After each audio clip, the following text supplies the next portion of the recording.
Hey guys, welcome back to my channel the norm mind. क्या आपने कभी सोचा है कि कुछ लोग बहुत कामली एक्ट करते हैं, बहुत मैच्योरली एक्ट करते हैं इन अ सिचुएशन जो बहुत स्ट्रेसफुल या ड्रेनिंग होती है। अगर आप खुद को सेम सिचुएशन में इमेजिन करते हैं, आपको लगता है आप बहुत ही ज़्यादा फ्रस्ट्रेटेड जो है फील करोगे और शायद आप जो है एग्रेसिवली बिहेव करोगे। तो हम जैसे सोचते हैं, हम जैसा फील करते हैं और हम जैसा एक्ट करते हैं, इन तीनों के पीछे वजह होती है और इन्हीं वजहों को, इन्हीं रीजंस को हम साइकोलॉजी में स्टडी करते हैं।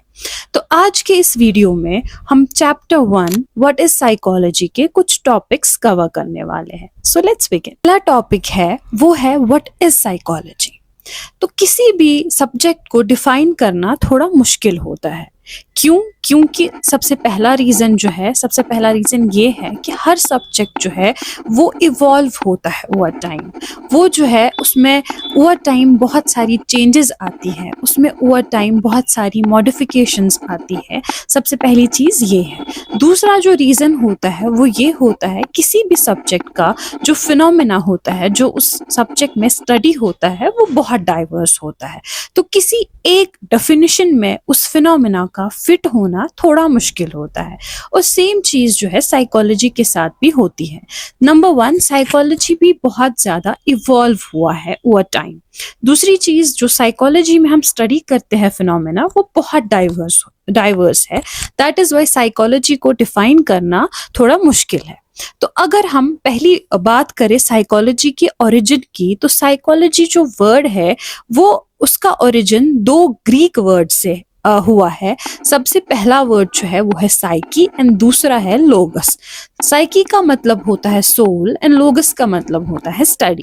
तो साइकोलॉजी जो है सबसे पहले समझा जाता था study of soul, but over time जो है ये इवॉल्व हुआ ये सब्जेक्ट, और इसकी आज की जो डेफिनेशन है वो है psychology is scientific study of mental processes, experiences and behaviour.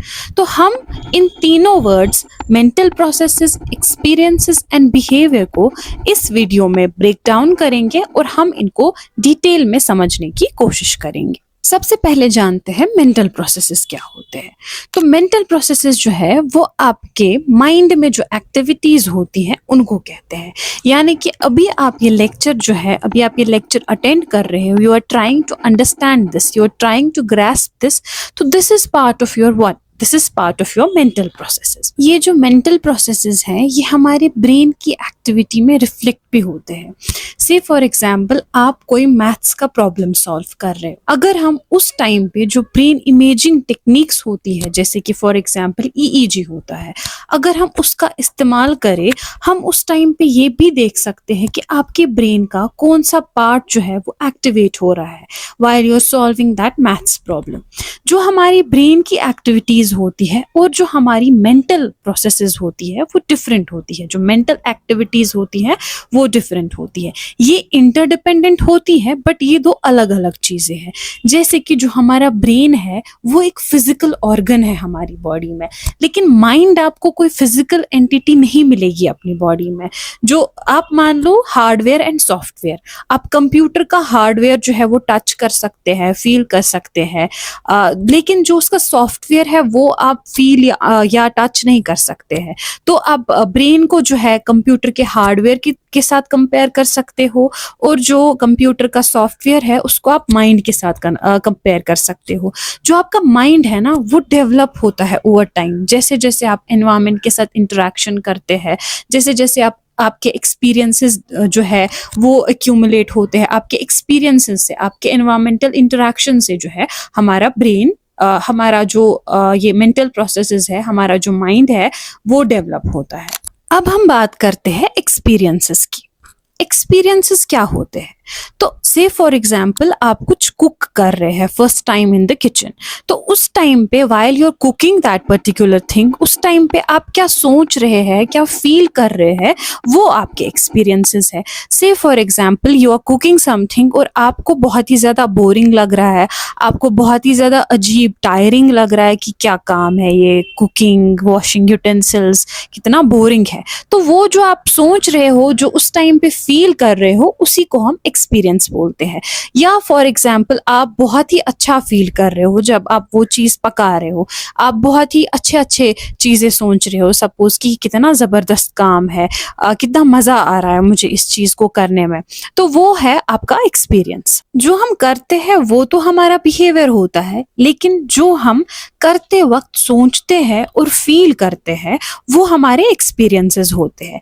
Experiences दोनों चीज़ों पे डिपेंड करते हैं, आपके इंटरनल कंडीशंस पे और आपके एक्सटर्नल कंडीशंस पे। इंटरनल कंडीशंस में से फॉर एग्जांपल आपका मूड आएगा, आपके थॉट्स आएंगे, और एक्सटर्नल में से फॉर एग्जांपल आपका एनवायरनमेंट आएगा। तो आप देखो, सपोज आप किसी क्राउडेड बस में जो है ट्रैवल कर रहे हो, तो कभी कभी आपको लगेगा कि कितना अजीब एक्सपीरियंस है, आप बहुत गंदा फील करोगे, लेकिन सेम क्राउडेड बस है, लेकिन आप जा रहे हो किसी पिकनिक स्पॉट पे अपने फ्रेंड्स के साथ, तो उस टाइम पे आपको शायद वो क्राउडेड बस भी जो है एंजॉयबल लगेगी, आप शायद उस बस में भी एंजॉय करोगे। तो सिचुएशन तो सेम है, लेकिन आपका एक्सपीरियंस जो है वो डिफरेंट हो सकता है। इसीलिए एक्सपीरियंसेस को समझने के लिए हमें इंटरनल और एक्सटर्नल सिचुएशंस दोनों को कंसिडर करना पड़ता है। कमिंग टू बिहेवियर, बिहेवियर हमारे एक्शंस रिएक्शंस जो होते हैं ना, उनको बोलते हैं। हमारे बिहेवियर्स होते हैं वो भी दो तरीके के होते हैं। एक होता है हमारा ओवर्ट बिहेवियर, यानी कि हमारा विजिबल बिहेवियर। दूसरा होता है हमारा कोवर्ट बिहेवियर, यानी कि हमारा हिडन बिहेवियर, जो सब नहीं देख सकते हैं। जैसे मैं इस टाइम पे आपको पढ़ा रही हूँ, ये है मेरा ओवर्ट बिहेवियर। या for example somebody is walking, somebody is talking, वो उसका ओवर्ट बिहेवियर होता है। लेकिन what I am thinking right now while teaching you, ये मेरा कोवर्ट बिहेवियर होता है, मेरा हिडन बिहेवियर है। जो हमारे बिहेवियर होते हैं ये किसी न किसी स्टिमुलस से ट्रिगर होते हैं। तो अब आप बोलोगे स्टिमुलस क्या होता है? स्टिमुलस इंटरनल या एक्सटर्नल चेंज होती है, जिससे कि जो हमारा रिस्पॉन्स है वो अकर होता है। तो से फॉर एग्जाम्पल आपका जो है आपका फोन है, आपके फोन पे नोटिफिकेशन आता है, तो ये जो है ये आपका क्या है? ये आपका स्टिमुलस है, ठीक है। तो अब इसके रिस्पॉन्स में आप क्या करेंगे? आप जल्दी जल्दी जो है ये नोटिफिकेशन को चेक करेंगे। So this is your response. So that was all for today. Thank you.